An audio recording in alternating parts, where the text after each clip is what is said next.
Zonat e prekura nga vërshimet janë përballur edhe me mungesë të ujit të pijes.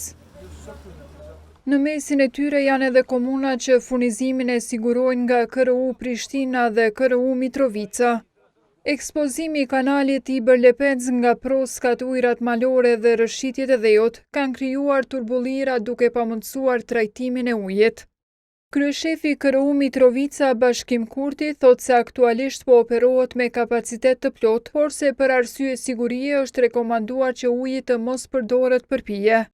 Ai ka përmendur edhe shkaqet që po shkaktojnë turbullirat në kanalin Iber-Lepenc.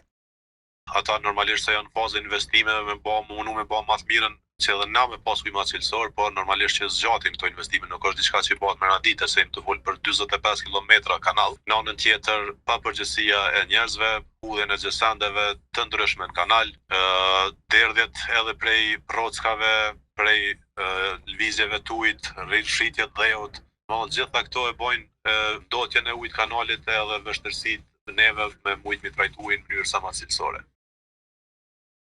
Instituti Kombëtar i Shëndetit Publik ka bërë të ditur se fabrika për trajtimin e ujit në Shkabaj dhe Bivolak janë jashtë funksionit për shkak të turbullirës së madhe. Sipas këtij institucioni, jashtë standardeve dhe vetëm për përdorim teknik është uji në rajonin e Prizrenit, në Kamenic, Viti dhe në disa fshatra të Kësajane, pastaj në Deçan, Junik dhe Kninsi dhe në rajonin e Mitrovicës.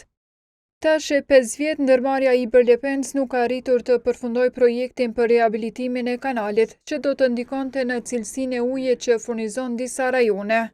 Anise projekti ishte paraparë të fillonte më 2021 dhe të përfundonte brenda 24 muajsh, ai ende nuk është përmbyllur. Koordinatori i njësisë për implementimin e projektit, Vigan Sylla, ka thënë se punimet janë drejt përfundimit. Projekti ka të bëjë me rehabilitimin e kanalit, tani veç është afër përfundimit, kanë mbetur edhe rreth 400 metra në pjesën e Zubin Potoku që parashihet të jetë mbuluar, pjesa tjetër e kanalit është e hapur. Studimi i fizibilitetit i bërë nga Banka Botërore në 2016 kishte rekomanduar ndërtimin e një rezervuari sigurie në afërsi të Prishtinës, i cili do të garantonte që termocentralet e Kosovës dhe sistemi ujësjellësit në Shkabaj të kenë furnizim të pavarur dhe të sigurt nga liçeni i Ujmanit për të paktën 7 ditë. Por më pas në vitin 2021 ai është lënë jashtë projektit. KUHA ka provuar që të marrë një përgjigje nga kryeshefi ndërmarrjes Iber-Lepenc Faruk Mujka lidhur me problemet me turbullirat, por ai nuk është përgjigjur gjatë të premtes.